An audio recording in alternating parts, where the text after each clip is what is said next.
Assalamu alaikum. I am Aksa Mansoor. Today in this lecture I am going to explain the process of crystallization. So let's start. What is crystallization? Crystallization एक ऐसा process है जब हम एक solution में मौजूद solid को remove करते हैं in the form of crystals.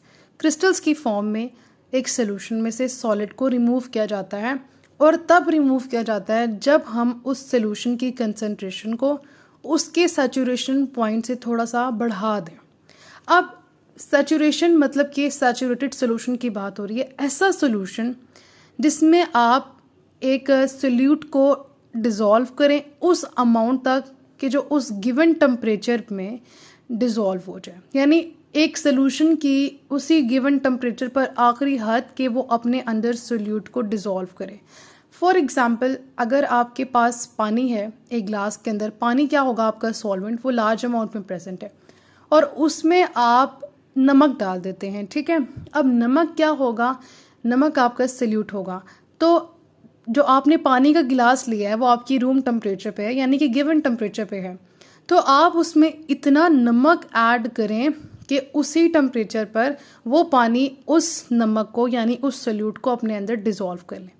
लेकिन अगर आप देखें कि अगर आप उसी पानी में बहुत ज़्यादा नमक डाल दें तो उसको पिघलाने के लिए, डिज़ोल्व करने के लिए आपको टेम्परेचर देना पड़ेगा, वो फिर हो जाएगा सुपर सैचुरेटेड सोल्यूशन। तो गिवन टेम्परेचर पर रहकर ही एक सोल्यूशन अपने अंदर जितना सोल्यूट डिज़ोल्व करता है, मैक्सिमम जो सोल्यूट डिज़ोल्व करता है, उसको हम कहते हैं saturated solution. Next is principle. Crystallisation का एक असूल है कि जो भी आप सॉल्वेंट लेंगे, सूटेबल सॉल्वेंट, उसमें सोल्यूट को सोल्यूबल होना चाहिए हाई टेम्परेचर पर, यानी कि आपके सॉल्वेंट के अंदर सोल्यूट को डिज़ोल्व हो जाना चाहिए हाई टेम्परेचर पे, और जब भी उसको कूल किया जाए तो जितना भी फालतू सोल्यूट है वो क्रिस्टल्स की फॉर्म में सेपरेट हो जाना चाहिए। Next is steps involve in crystallisation. Crystallisation में काफ़ी ज़्यादा स्टेप्स इंक्लूडेड हैं, लेकिन इस वीडियो में मैं सिर्फ 3 स्टेप्स को डिटेल में एक्सप्लेन करूँगी। बाकी जो 4 स्टेप्स हैं उन्हें मैं नेक्स्ट वीडियो में कवर करूँगी इंशाल्लाह। सो स्टार्ट करते हैं। सबसे पहले जो स्टेप है वो है choice of solvent, preparation of the saturated solution, filtration, cooling, collecting the crystals, drawing the crystals and at the last decolourisation of undesirable colours. Number 1 को एक्सप्लेन करते हैं। Choice of a solvent. हम जो भी solvent लेंगे वो एक ऐसा सॉल्वेंट होना चाहिए कि उसके बॉइलिंग पॉइंट पर वो लार्ज अमाउंट ऑफ सोल्यूट को अपने अंदर डिज़ोल्व कर ले और रूम टेम्परेचर पे बहुत कम अमाउंट ऑफ सोल्यूट अपने अंदर डिज़ोल्व करें।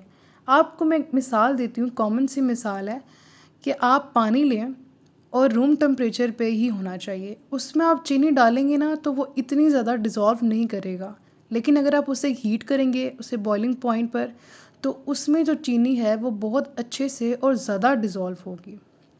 नेक्स्ट ये कि जो आपका सॉल्वेंट है वो केमिकली इनएक्टिव होना चाहिए। थर्ड इज़ कि इम्प्योरिटीज़ उसके अंदर, सॉल्वेंट के अंदर डिज़ोल्व नहीं होनी चाहिए, और जब भी हम सोल्यूट को, एक्सेस सोल्यूट को क्रिस्टलाइज करेंगे तो उसके साथ इम्प्योरिटीज़ को क्रिस्टलाइज नहीं होना चाहिए। जब भी कूलिंग हो तो प्योर जो कंपाउंड है यानी जो सॉलिड है वो वेल फॉर्म क्रिस्टल्स की फॉर्म में डिपॉजिट होना चाहिए आपको, यानी कि जब भी कूलिंग की जाए तो एक वेल फॉर्म्ड क्रिस्टल्स होने चाहिए, ठीक है। नेक्स्ट इज़ बी इनएक्सपेंसिव, यानी कि सस्ता होना चाहिए, चीप होना चाहिए, और सेफ़ टू यूज़ होना चाहिए, ईज़िली रिमूवेबल होना चाहिए, ज़्यादा फ्लेमेबल भी नहीं होना चाहिए। अब देख लेते हैं कि कौन कौन से सॉल्वेंट्स को हम मोस्टली यूज़ करते हैं प्रोसेस ऑफ क्रिस्टलाइजेशन में। Number 1 is water, number 2 is rectified spirit. Rectified का मतलब होता है बेहतर बनाना। ये बेसिकली 95% एथेनॉल होता है जिसको हम न्यूट्रल स्पिरिट भी कहते हैं।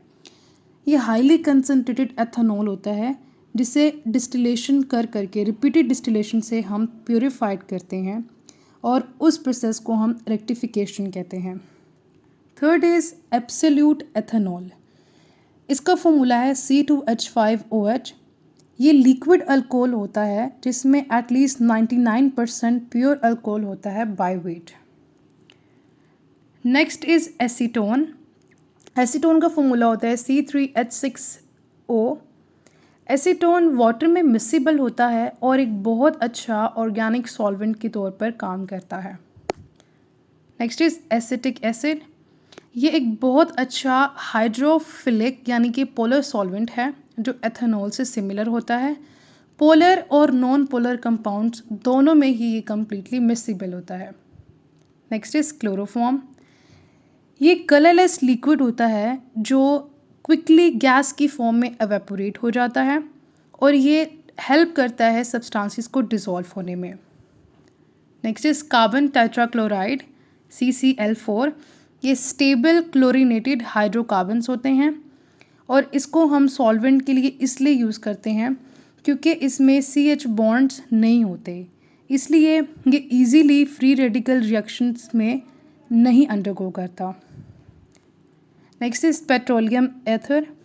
Petroleum ether basically petroleum friction होती है जिसमें एलिफेटिक हाइड्रोकार्बन्स मौजूद होते हैं। इसको हम ऑर्गेनिक सॉल्वेंट के तौर पे इसलिए यूज़ करते हैं क्योंकि एक तो ये सस्ता होता है और लेस फ्लेमेबल होता है, आग भी कम पकड़ता है। And at the last diethyl ether. ये एक बहुत अच्छा सॉल्वेंट है और पोलर और नॉन पोलर ऑर्गेनिक कंपाउंड्स दोनों के लिए ही सूटेबल रहता है। अब अक्सर ऐसा होता है कि इनमें से कोई भी सॉल्वेंट सूटेबल नहीं होता क्रिस्टलाइजेशन के लिए, इसलिए हम अक्सर दो से ज़्यादा सॉल्वेंट्स को आपस में मिक्स कर देते हैं, तब हम उसको एज अ सॉल्वेंट के तौर पर यूज़ करते हैं। Next is precautionary measures. अक्सर ऐसा होता है कि जो सॉल्वेंट हम यूज़ कर रहे होते हैं वो इनफ्लेमेबल होता है, तो जब भी हम सॉल्यूशन को हीट कर रहे होते हैं तो हम उसके साथ ऐसे प्रिवेंटिव मेजर्स लेते हैं कि वो आग को ना पकड़े। फॉर एग्ज़ाम्पल हम वाटर बाथ का यूज़ करते हैं हीटिंग पर्पसेस के लिए। अब डिस्कस करते हैं सेकंड स्टेप जो प्रोसेस ऑफ क्रिस्टलाइजेशन में इन्वॉल्व है, that is preparation of the saturated solution. अब सुटेबल सॉल्वेंट को सिलेक्ट करने के बाद सब्सटेंस को मिनिमम अमाउंट ऑफ सॉल्वेंट में ऐड कर दिया जाता है, डिज़ोल्व किया जाता है, फिर उसको या तो डायरेक्टली हीट किया जाता है या तो वाटर बाथ में उसको हीट किया जाता है और मुसलसल स्टीरिंग के साथ, ठीक है। इसके बाद अगर ऐसा हो कि अब तक अगर सोल्यूट आपका डिज़ोल्व नहीं हुआ तो उसके बॉइलिंग जो सोल्यूशन है उसके अंदर हम मज़ीद सॉल्वेंट भी ऐड कर सकते हैं, तो आपका जो सोल्यूशन है वो सैचुरेटेड हो जाता है। Third step that was involve in the process of crystallisation is filtration.